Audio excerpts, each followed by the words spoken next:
Fear of the unknown. Another powerful internal resistance to setting boundaries is the fear of the unknown.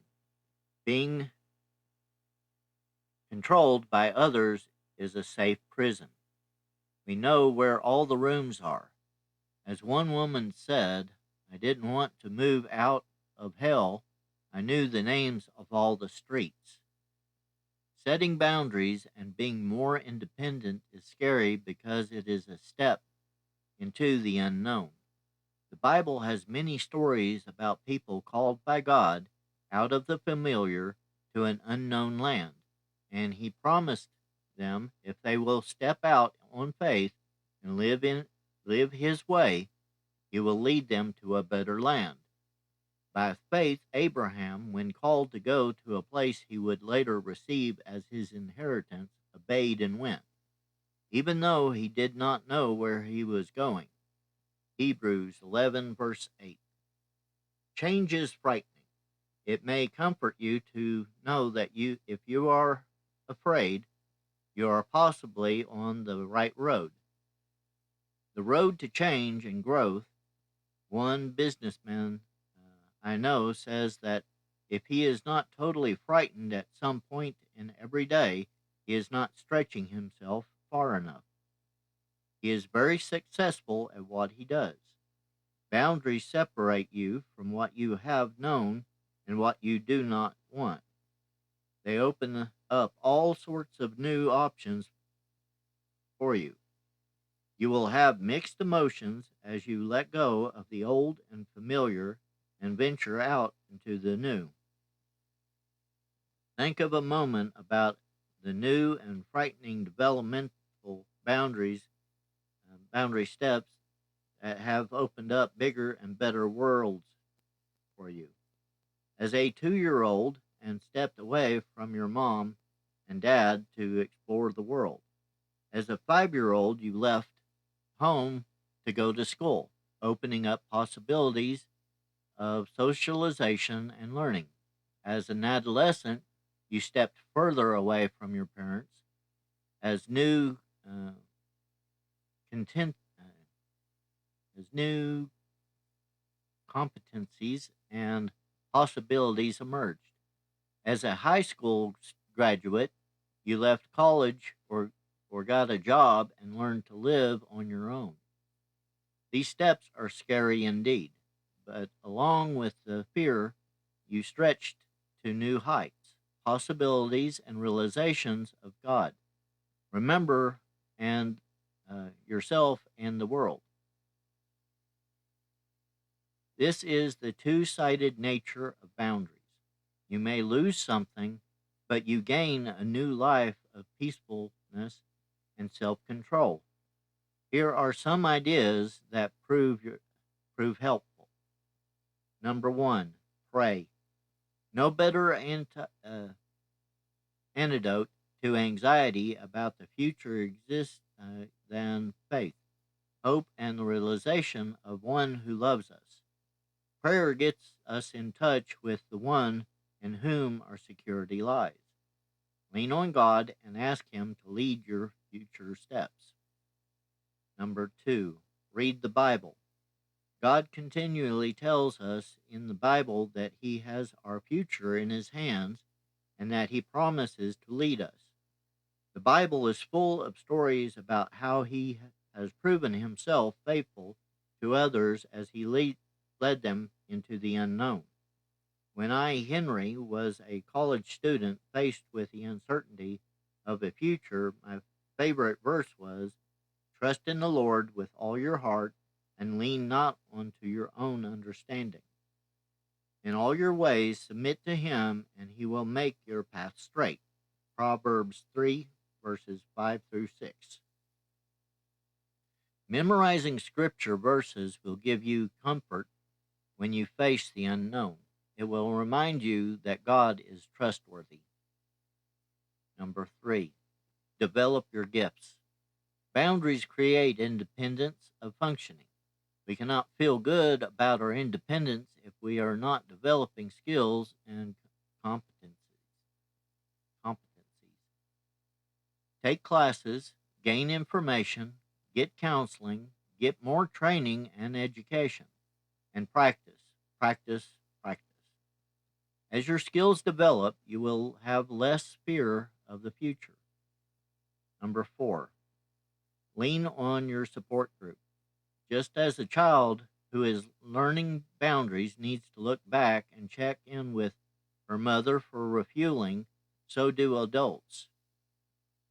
You need your support group to help comfort you in the challenges you are going through.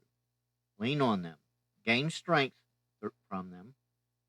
Two are better than one because you have a good return for their labor. If either of them falls down, one can help the other up.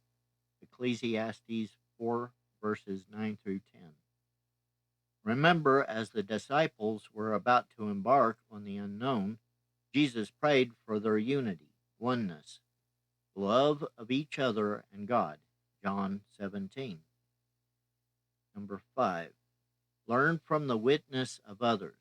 Research and experience has shown that it is very helpful to get with other people who have struggled, who are struggling, and who have gone through what you have gone through. This is more than support.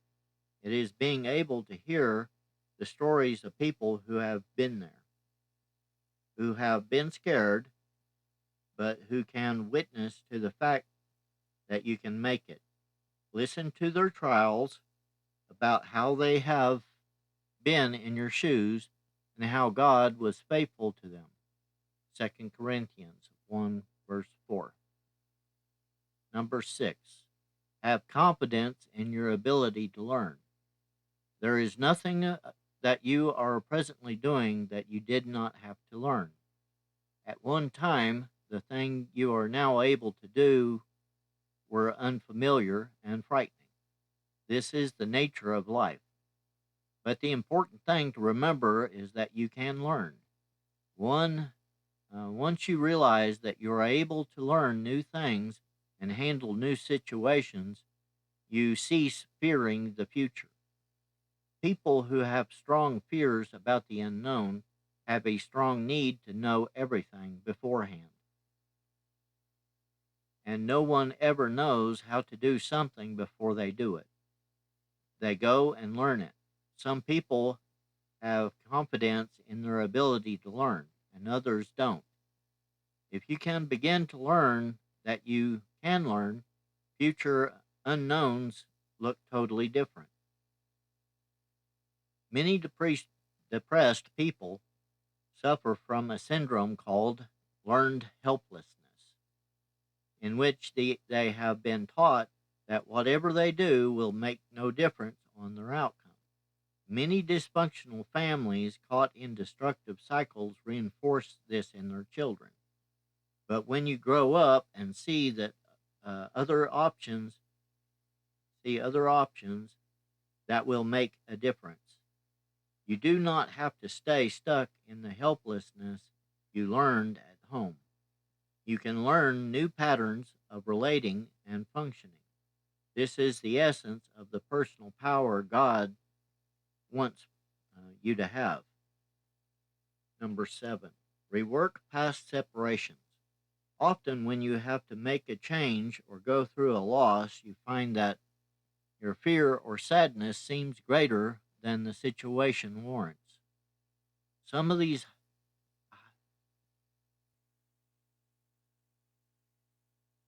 you fear or sadness seems greater than the situation warrants.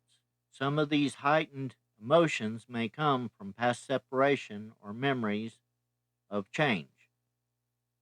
If you had some serious losses in the past, such as losses of friends through frequent moves, you may be tapping into what was not resolved in the past. You make sure that you find someone with wisdom and begin to see if the fear and pain that you are feeling as you face the present is coming from something unresolved in your past. This will help you get into perspective what you feel and perceive. You may be seeing the world through the eyes of a 6-year old instead of the 35-year-old that you are. Rework the past and do not let it become the future. Number 8, structure. For many people, life changes are unbearable because of the loss of structure they entail. In such changes, we often lose both internal and external structures. Things we used to depend on inside are no longer there. The people, places, and schedules that made us secure on the outside have disappeared. This can leave us in a state of chaos.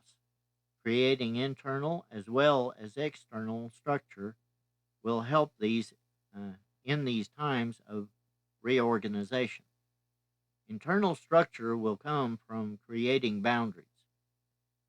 Following the steps in this book, in addition, gaining new uh, value and beliefs, learning new scriptural principles and information, having new disciples and plans, having new disciplines and plans and sticking to them, and having others listen to your pain are all structure building. But while you are doing this, you may also need some strong external structure.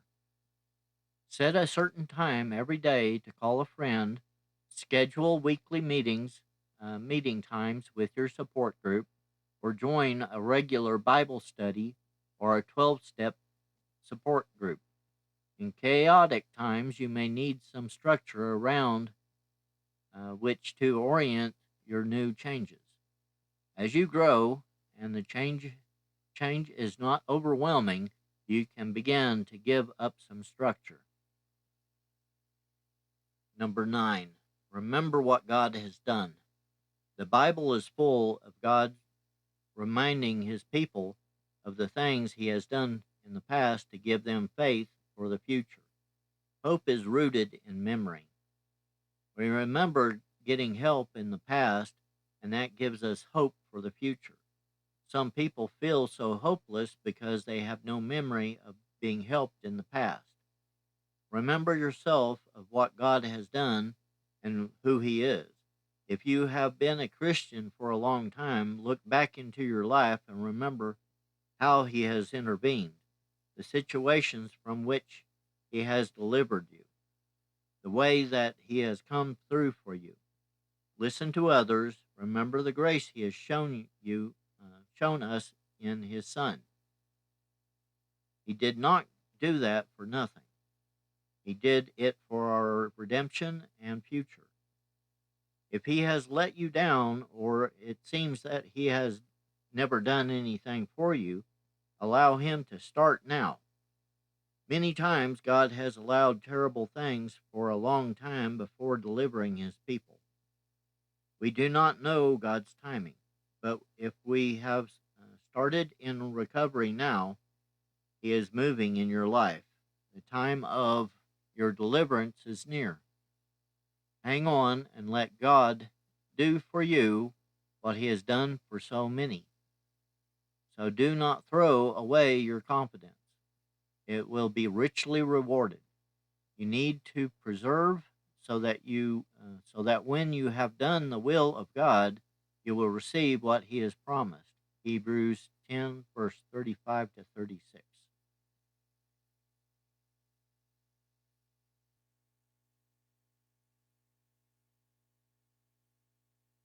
Unforgiveness. As 18th century poet Alexander Pope said, to err is human, to forgive divine, and not to forgive is the most destructive thing we can do. Forgiveness is very hard.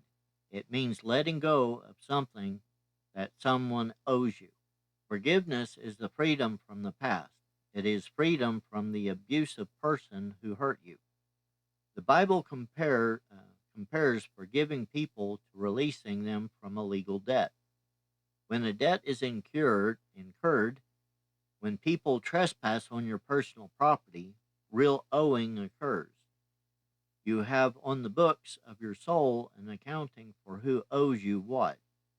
Your mother controlled you and owes you to make it right. Your father dominated you and owes you to make it right. If you are under the law, you are motivated to collect these debts from them. Attempts at collection may take many forms. You may try to please them to help them pay you back. You think that if you do a little something more, they will pay their bill and give you the love they owe. Or you may think that if you confront them enough, they will see their wrong and make it right.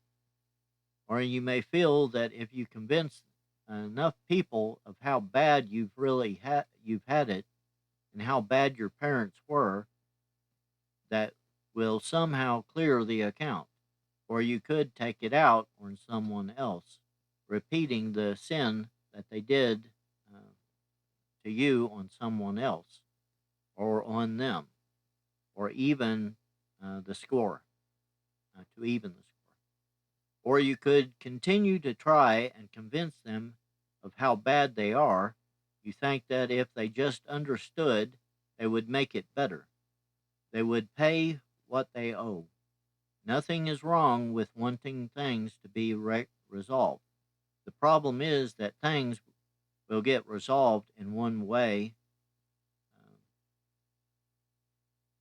Problem is that things will get resolved in one way with grace and forgiveness. An eye for an eye and a tooth for a tooth does not work. The wrong can never be undone, but it can be forgiven and thereby rendered powerless. To forgive means to write it off, let it go, tear up the account. It is to render the account canceled. Having canceled the charge of our legal indebtedness, which stood against us and condemned us, he has taken it away, nailing it to the cross. Colossians 2, verse 14. To forgive means acknowledging we will never get from that person what was owed to us. And that is what we do not like, because that involves grieving for what will never be. The past will not be different. For some, this means grieving the childhood that never was. For others, it means other things. But to hang on to the demand is to stay in unforgiveness. And that is the most destructive thing we can do to ourselves. Warning: forgiveness and opening up to more abuse are not the same thing. Forgiveness has to do with the past. Reconciliation and boundaries have to do with the future. Limits guard my property until someone has repented and can be trusted to visit again. And if they sin, I will forgive again 70 times 7. But I want to be around people who honestly fail me, not dishonestly deny that they have hurt me and have no intent to do better. That is destructive for me and for them. If people are owning their sin, they are learning through failure. We can ride that out. They want to be better, and forgiveness will help. But if someone is in denial or is only giving lip service to getting better without trying to make changes or seeking help, I need to keep my boundaries even though I have forgiven them. Forgiveness gives me boundaries because it unhooks me from the hurtful person. And then I can act responsibly, wisely. If I am not forgiving them, I am still in a destructive relationship with them. Gain grace from God and let other debts go. Do not keep seeking a bad account. Let it go and get what you need from God and people who can give. That is a better life. Unforgiveness destroys boundaries. Forgiveness creates them, for it gets bad debt off your property. Remember one thing: forgiveness is not denial. You must name the sin against you to forgive it. God does not deny what we did to him. He worked through it. He named it. He expressed his feelings about it. He cried and was angry. And then he let it go. And he did this in the context of relationship. Within the Trinity, he was never alone. Go and do the same. And watch out for the resistance that will want you to stay in the past, trying to collect what will never be.